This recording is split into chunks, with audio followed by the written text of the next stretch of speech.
Bismillahirrahmanirrahim. Differential equation soluble for x. Whenever we have non-linear differential equations, if their differential equation is soluble for x, that is, if the differential equation is soluble for x, then we can write x is equal to f of yp. This represents a differential equation in terms of x. Differentiate the given equation with respect to y, इसी equation को with respect to y differentiate करना होता है. Denote that is replace dy by dx by p. Solve the equation obtained as above. Eliminate p by putting the value of p in the given equation. इसी equation को with respect to y differentiate करना होता है. फिर dy by dx को replace करना होता है p से, और उसी इक्वेशन से p को एलिमिनेट करना होता है. Eliminate p by putting the value of p in the given equation. तो गिवन इक्वेशन से p को एलिमिनेट करना होता है. इसी इक्वेशन से p को एलिमिनेट करना होता है, या डिफरेंशिएशन के बाद जो रिज़ल्ट हमें मिलता है वहाँ से p को एलिमिनेट करने से हमें मतलूबा जनरल सोल्यूशन मिलता है. The eliminant is the required solution. अब यहाँ पे हम देखते हैं कि एग्जांपल को हम किस तरह हल करते हैं. By isolating x solve this differential equation. ये differential equation non linear differential equation है, क्योंकि यहाँ पे p स्क्वायर है. p का मतलब है dy by dx और y डिपेंडेंट वेरिएबल है. तो जिस इक्वेशन में डिपेंडेंट वेरिएबल y का एक्सपोनेंट 1 से ज़्यादा हो, या y का डेरिवेटिव dy by dx का पावर 1 से ज़्यादा हो, तो non linear differential equation in terms of x लिख सकते हैं. तो राइटिंग दिस इक्वेशन, इस इक्वेशन को हम इस तरह लिख सकते हैं और इस तरह लिख सकते हैं. अब इसी इक्वेशन को with respect to y differentiate करना है. तो 2x का differentiation with respect to y है 2dx और dy. अब यहाँ पे डिफरेंशिएशन, यहाँ पे 2 टर्म्स है, तो with respect to y differentiation है derivative of first term minus derivative of second term. अब यहाँ पे प्रोडक्ट ऑफ 2 फंक्शन है तो प्रोडक्ट रूल इस्तेमाल होगा. यहाँ पे भी 2 फंक्शन है तो प्रोडक्ट रूल इस्तेमाल होगा. अब 2 dx ओवर dy बराबर है 1 ओवर p, क्योंकि dy बाई dx बराबर है p. dy बाई dx बराबर है p, तो उलट करने से dx और dy बराबर होगा 1 ओवर p. अब यहाँ पे ये वाला टर्म हम शिफ्ट करेंगे, यहाँ पे ये वाला टर्म शिफ्ट होगा, यहाँ पे ये वाला टर्म यहाँ पे लिखेंगे, ये वाला टर्म यहाँ पे आएगा. अब यहाँ पे देख ले, इन दोनों से हम कॉमन निकालते हैं y dp over dy. Taking common from these 2 terms, तो ये कॉमन आ गया है और यहाँ पे सिंप्लीफिकेशन है. अब इसी को हम इस तरह लिख सकते हैं, एलसीएम इस तरह लिख सकते हैं, और ये वाला अब यहाँ को इसी ब्रैकेट को हम इस तरह सिंप्लीफाई कर सकते हैं. अब यहाँ पे अगर हम देख ले तो ये वाला यहाँ पे जो एक्सप्रेशन है इसके साथ कैंसिल होगा. तो यहाँ पे p सिंगल p है, यहाँ पे p स्क्वायर है, तो एक p यहाँ पे रह जाएगा. यहाँ पे 1 आएगा, यहाँ पे minus y divide by p आएगा, और साथ में dp ओवर dy आएगा. अब इसी इक्वेशन को हम इस तरह लिख सकते हैं. यहाँ पे वेरिएबल सेपरेट है ऑन इंटीग्रेशन, तो integral of left side is equal to minus log p, integral of right side is equal to log y, और कांस्टेंट ऑफ इंटीग्रेशन. अब यहाँ पे इसी को log y अपनी जगह पे, इसी टर्म को हम शिफ्ट करते हैं राइट साइड में, और इसी को हम लेफ़्ट साइड में शिफ्ट करते हैं, तो ये वाला आ गया. अब इन दोनों को हम इस तरह लिख सकते हैं is equal to log c. अब इसी log को हम ख़त्म करते हैं, y p is equal to c, या p is equal to c divide by y. तो p की वैल्यू हमें मिला putting p is equal to c divide by y in the equation 1. Equation 1 हमारे पास जो क्वेश्चन था, यही हमारे पास इक्वेशन 1 है. अब इसी इक्वेशन को, इसी p की वैल्यू को putting p is equal to c divide by in equation 1, तो इक्वेशन 1 में जब p की वैल्यू हमने पुट किया तो p एलिमिनेट हुआ और सिंप्लीफिकेशन के बाद हमें मतलूबा जनरल सोल्यूशन मिला। By putting value of p we get this equation, after simplification we get this, now multiplying both sides by y, so this is the general solution। अब एक दूसरा question हम लेते हैं। यहाँ पे भी एक नॉन लीनियर डिफरेंशियल इक्वेशन है। इसी इक्वेशन में न तो हम p को आइसोलेट कर सकते हैं और ना y को आइसोलेट कर सकते हैं, सिर्फ और सिर्फ हम x को अलहदा कर सकते हैं। We can write this equation in term of x, तो the equation is solvable for x we have, तो इसी इक्वेशन को हम इस तरह लिख सकते हैं और फाइनली हमने उसी इक्वेशन को इन टर्म ऑफ x लिखा है। अब इसी इक्वेशन को हमने डिफरेंशिएट करना है with respect to y, differentiating both side with respect to y, तो यहाँ पे दोनों साइड का डिफरेंशिएशन है। यहाँ पे टू टर्म्स है, तो derivative of first term plus derivative of second. अब यहाँ पे दो फंक्शन है तो प्रोडक्ट रूल इस्तेमाल होगा, प्रोडक्ट रूल। तो यहाँ पे प्रोडक्ट रूल आप देख ले कि ये प्रोडक्ट रूल किस तरह इस्तेमाल किया गया है। यहाँ पे भी दो फंक्शन है तो product rule with respect to Y यहाँ पे भी आ गया है। अब हम dx divide by dy, dx और dy की जगह हम 1/p लिखते हैं।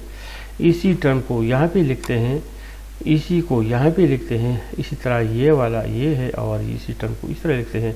अब इन सब टर्म्स को हम इसी तरह आइसोलेट कर सकते हैं। फर्दर हम क्या कर सकते हैं, अब यहाँ पे dp और dy यहाँ भी है यहाँ भी है, तो यहाँ हम कैंसिल कॉमन निकालते हैं। यहाँ पे हम कॉमन निकालते हैं dp और dy, इसी टर्म को और इसी टर्म को हम यहाँ पे ले आते हैं। यहाँ पे हम सिंप्लीफिकेशन करते हैं, यहाँ पे हमने सिंप्लीफिकेशन किया। अब हम कुछ कैंसलेशन करते हैं।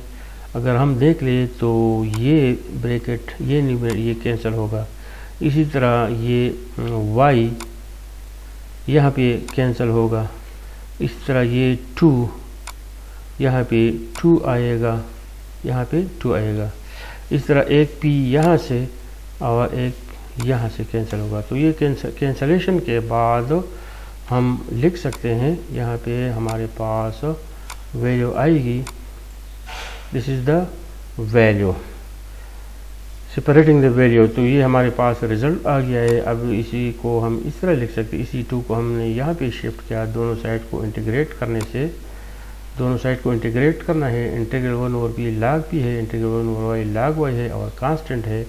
अब इसी 2 को हम बाई log प्रॉपर्टी यहाँ पे ले सकते हैं, इन दोनों को हम इस तरह लिख सकते हैं। अब ये log और ये log कैंसिल होगा, p स्क्वायर की वैल्यू यही आएगी। अब यहाँ पे p की वैल्यू है cy√, ये हमारे पास गिवन क्वेश्चन था। इसी क्वेश्चन को हल करने के लिए हमने p को एलिमिनेट करना है, जबकि p की वैल्यू हमें मालूम हो चुका है बाई पुटिंग द वैल्यू। तो यहाँ पे वैल्यू को पुट करने के बाद हम क्या कर सकते हैं, यहाँ जो रिलेशन है यहाँ पे हमने कॉमन निकाला, इन दोनों से हमने cy√, कॉमन निकाला, ये आ गया। इसी टर्म को हमने यहाँ पे शिफ्ट किया, स्क्वेयरिंग। तो जब हम स्क्वेयरिंग करते हैं तो cy√, ख़त्म हो गया, यहाँ पे स्क्वेयर आ गया, यहाँ भी स्क्वेयरिंग हो गया।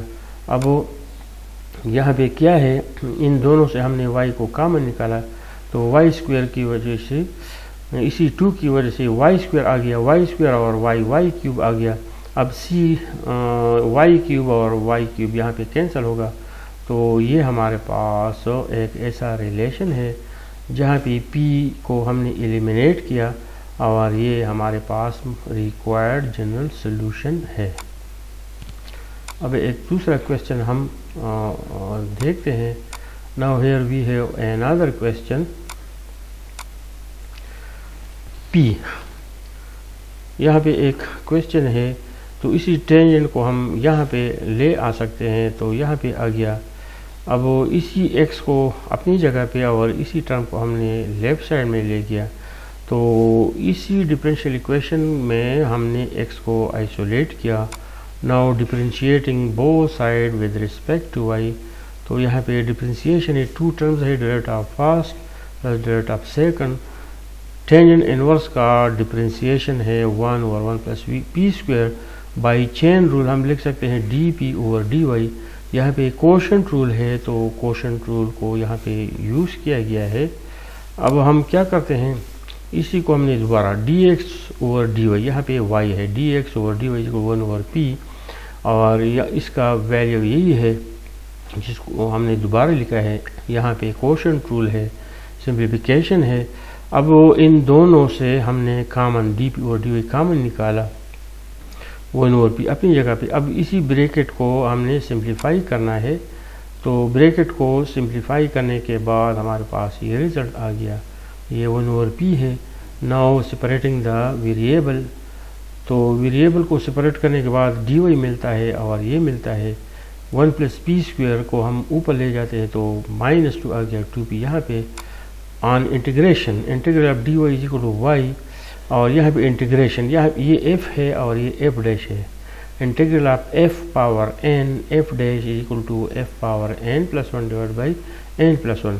यहाँ जो फंक्शन है उसका डेरिवेटिव यही है, तो increase the power divide by the power, और इसी को हम इस तरह लिख सकते हैं। तो यहाँ पे वैल्यू ऑफ y आ गया, ये इक्वेशन 2 है, और यहाँ पे x है, तो x में भी p है और y में भी p है। हेयर भी है वो 2 equations, equation in term of x, equation in term of y, both equations है वो p। So equation number 1 and equation number 2 constitute the parametric form of the solution। x equation number 1 और equation number 2 ये हमारे पास general solution constitute करता है। अब यहाँ पे एक्सरसाइज है, इसी डिफरेंशियल इक्वेशन को हमने हल करना है। ये नॉन लीनियर है क्योंकि p का पावर 1 से ज़्यादा है। अब इसी को हल करने के लिए हम या तो p को आइसोलेट करते हैं या y को या x को। तो इसी को हम हल करने के लिए हम किसी भी तीनों तरीक़ों से इसी डिफरेंशियल इक्वेशन को हल कर सकते हैं, लेकिन दोनों p की बजाय अगर यहाँ पे हम x को आइसोलेट करें या y को, तो ये आसानी से हल हो सकता है। बजाय इसको p से इसको हम x या y को आइसोलेट करने से हल कर सकते हैं। तो सॉल्विंग पार x, तो इस तरह हमने लिखा। अब यहाँ पे differentiating with respect to y, तो ये with respect to y differentiation है। dx और dy बराबर 1 ओवर p, और यहाँ पे 2 फंक्शन है और dy बाई dy इक्वल 1, और यहाँ पे पावर रूल है।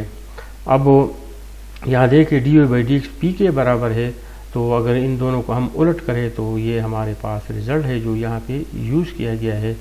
अब यहाँ पे 1 ओवर p है, इसी 1 को हम ट्रांसपोज कर रहे हैं, इसको अपनी जगह पे लिखते हैं। यहाँ पे सिंप्लीफिकेशन है, सेपरेटिंग द वेरिएबल, तो यहाँ पे वेरिएबल सेपरेट हो चुके हैं।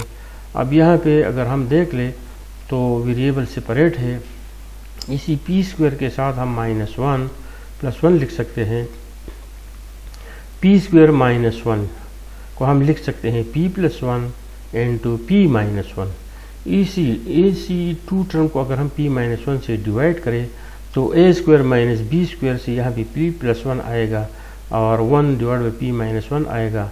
अब इसी को इंटीग्रेट करने से ऑन इंटीग्रेशन, तो p का इंटीग्रेशन है p square over two 1 dp, integral of 1 dp is equal to p, integral of 1 over p minus 1 is equal to log p, integral of dy is equal to y plus constant integration with constant integration.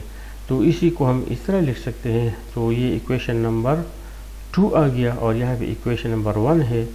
तो हम p को eliminate नहीं कर सकते हैं, इसी equation को हमने इन टर्म ऑफ x लिखा, फिर हमने प्रोसेस किया और हम y की तरफ आ गए।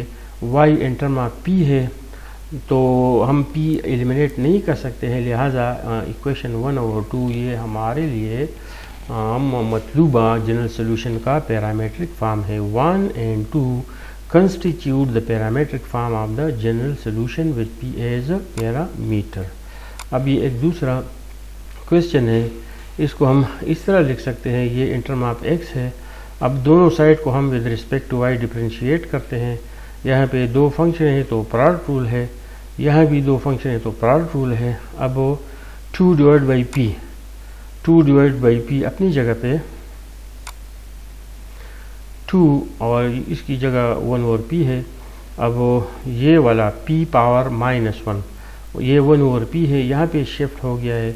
अब -4p, ये दोनों -4p है तो यहाँ पे +4p है। ये वाला टर्म यहाँ पे और ये वाला टर्म यहाँ पे, दोनों का dp और dy कॉमन है। अब यहाँ पे सिंप्लीफिकेशन है और यहाँ पे सिंप्लीफिकेशन है। तो अगर हम देख ले तो ये वाला आपस में कैंसिल होगा, ये ब्रैकेट और ये एक जैसे कैंसिल होगा। ये हमारे पास आएगा सेपरेटिंग द वेरिएबल, तो यहाँ पे वेरिएबल सेपरेट हो गया है। अब दोनों को टर्म को हमने आइसोलेट किए हैं, ये राइट साइड लेफ्ट साइड में ट्रांसपोज किया है। अब हम मज़ीद इसी क्वेश्चन को हल करते हैं। Integral of 1 over p is equal to log p, integral of 1 over y is equal to log y, integral of 0 is equal to any constant, let us we take log c। इन दोनों को हम इस तरह लिख सकते हैं, log और log को कैंसिल करने से y भी इक्वल टू c, या p की वैल्यू यही है। अब इसी p की वैल्यू को हमने इक्वेशन में पुट करना है। We have to solve this non linear differential equation. Here we have written this equation in terms of x. Here we have found value of p by putting this value of p in equation 1, and thus we get the required general solution. Putting p in 1, तो 1 में ये value put किए गए हैं, simplification आ गया है और दोनों साइड को y से मल्टीप्लाई करना है, मल्टीप्लाइंग बाई y। तो ये हमारे पास ये जो रिजल्ट आ गया, it is the general solution of equation number 1। इसी इक्वेशन में हमने डिफरेंशियल इक्वेशन को इन टर्म ऑफ x लिखा, p की वैल्यू मालूम हुआ, वही वैल्यू हमने डिफरेंशियल इक्वेशन में पुट किया और इस तरह जनरल सोल्यूशन हमें मिला। अभी एक दूसरा क्वेश्चन है, ये already in term of x given है, तो दोनों साइड को हम with respect to y differentiate करते हैं, dx ओवर dy, यहाँ dy बाई dy इक्वल 1, यहाँ पे a है और derivative of log p with respect to y equal 1 over p dp और dy। इसी इक्वेशन को इसकी जगह हम 1 ओवर p लिखते हैं। अब इसी को हम सिंप्लीफाई करते हैं, इसी तरह लिख सकते हैं, multiplying both sides by p, दोनों साइड p से ज़रब देने से तो हमें ये मिलता है। और इसको हम इस तरह लिख सकते हैं, सेपरेटिंग द वेरिएबल। अब यहाँ पे हमने माइनस लिखा, यहाँ पे हमने माइनस लिखा, इन दोनों से अगर हम माइनस कॉमन निकाले तो p-1 आएगा, वही माइनस हमने यहाँ पे पुट किया। अब इस यहाँ पे वेरिएबल सेपरेट है तो दोनों साइड का हम इंटीग्रेशन लेते हैं। यहाँ पे ऊपर f डैश है, नीचे f है, तो log डिनोमिनेटर यहाँ पे y है। अब वो ये हमारे पास y आ गया, पुटिंग वैल्यू ऑफ y इन 1, तो ये हमारे पास 1 था, दिस इज़ 1। तो जब इसकी यहाँ पे हम वैल्यू पुट करेंगे, वैल्यू ऑफ y, इसी y की जगह हमने इसी वैल्यू को पुट किया और अरेंज किया, तो वैल्यू ऑफ x आ गया, तो ये 3 आ गया, this is 3, this is 2। Equation 2 and 3 constitute the general solution. इसी डिफरेंशियल इक्वेशन को हमने इन टर्म ऑफ x लिखना था, बल्कि ये ऑलरेडी लिखा हुआ है। तो इसी डिफरेंशियल इक्वेशन से हमें वैल्यू ऑफ y मिला, वैल्यू ऑफ y को हमने इसी इक्वेशन में पुट किया तो x की अनदर वैल्यू मिला। अब ये वाला इक्वेशन और ये वाला इक्वेशन, ये दोनों हमें क्या दी थी, equation 2 and 3 constitute the general solution. अब यहाँ पे एक डिफरेंशियल इक्वेशन है, इसी डिफरेंशियल इक्वेशन में, इसी डिफरेंशियल इक्वेशन को हम इन टर्म ऑफ p नहीं लिख सकते, बल्कि इसको हमने इन टर्म ऑफ x लिखना है। दोनों साइड को विद रिस्पेक्ट टू y से डिफरेंशिएट किया, dx और dy को 1 ओवर p लिखा। अब यहाँ पे 2 टर्म्स है, तो यहाँ पे डिफरेंशिएशन यही है, यहाँ पे पावर रूल से डिफरेंशिएशन यही है, यहाँ पे कुछ सिंप्लीफिकेशन है, हम इस तरह लिख सकते हैं। अब यहाँ पे इसी टर्म को 1/p कैंसिल होगा, cancelling 1/p from both sides, तो यहाँ 1 आएगा। इसी p 1/p क्यूब को हम इस तरह लिख सकते हैं, 1/p² को हम इस तरह लिख सकते हैं। ये अपनी जगह पे दोनों साइड का इंटीग्रेशन लेने से इंटीग्रल dy = y, और यहाँ पे increase the power divide by the power, इस तरह increase the power divide by the power formula use हो गया है। इसी को हम इस तरह लिख सकते हैं, इसी को हम इस तरह लिख सकते हैं, और यहाँ पे कांस्टेंट इंटीग्रेशन है। ये इक्वेशन 2 है और ऊपर इक्वेशन 1 है, यानी वैल्यू ऑफ x वाला। इक्वेशन 1 और 2 कंस्टिट्यूट द जनरल सोल्यूशन। अब ये एक और क्वेश्चन है, इसी इक्वेशन को हमने इन टर्म ऑफ x लिखना है। अब यहाँ पे दोनों साइड को with respect to y differentiate किया गया है। इसको हम रिप्लेस करते हैं 1/p से। यहाँ पे dp/dy यहाँ भी है, तो ये कॉमन आ गया है, और यहाँ पे 1 आ गया, यहाँ पे -1/p² आ गया। अब multiplying both side by p, दोनों साइड को p से ज़रब देने से यहाँ पे 1 आएगा, और p × 1p आएगा, p × 1/p² 1/p आएगा, सेपरेटिंग द वेरिएबल। अब वो इसी का इंटीग्रेशन y आएगा with some constant, integration of p आएगा, p² 2 integration 1/p log p आएगा। अब वो दोनों साइड को 2 से ज़रब देने से तो ये आ गया 2y 2c को हमने शिफ्ट किया, p² - 2 log p, यहाँ पे डिवाइडिंग बोथ साइड बाई 2, तो ये आ गया। This is equation 2। इक्वेशन 1 हमारे पास कहाँ पे है? Equation 1, this is equation 1 and this is equation 2। ये equation in term of p है, यहाँ भी equation in term of p है, लेकिन हम p को एलिमिनेट नहीं कर सकते। इक्वेशन 1 और 2 कंस्टिट्यूट द जनरल सोल्यूशन। तो इसी लेक्चर में हमने नॉन लीनियर डिफरेंशियल इक्वेशन के बारे में पढ़ा, और हमने हर एक डिफरेंशियल इक्वेशन को इन टर्म ऑफ x लिखा। दोनों साइड को हमने with respect to y differentiate किया। dy/dx को हमने p से रिप्लेस किया। हमने कोशिश किया कि p को हम एलिमिनेट करें, p की वैल्यू हम मालूम करें और डिफरेंशियल इक्वेशन में पुट करें, और हमें जनरल सोल्यूशन मिले। अगर p एलिमिनेट नहीं होता है तो हम x और y को इन टर्म्स ऑफ p लिखते हैं, और ये दोनों इक्वेशन हमें parametric form of the solution देते हैं।